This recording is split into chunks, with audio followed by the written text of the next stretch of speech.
Welcome back to our channel. Today, we're diving into how to use data eSIM tips. Imagine having a digital buddy that makes staying connected as easy as snapping your fingers. That's what using an eSIM for data is like. Here's how you can dive into this incredible technology with: first, check if your device supports eSIM and unlock it if needed.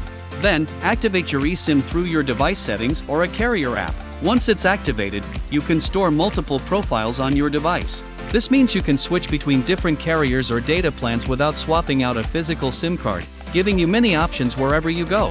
Whether you're planning a short trip or a more extended adventure, eSIMs liberate you with their super flexibility.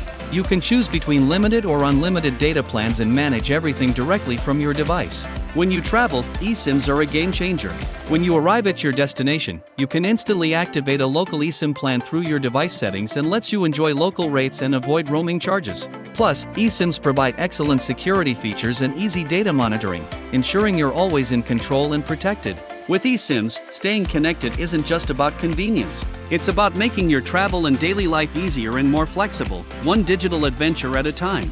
Go SIMless with ZetSIM. Switch today. Don't forget to like, share, and subscribe to ZetExa Global.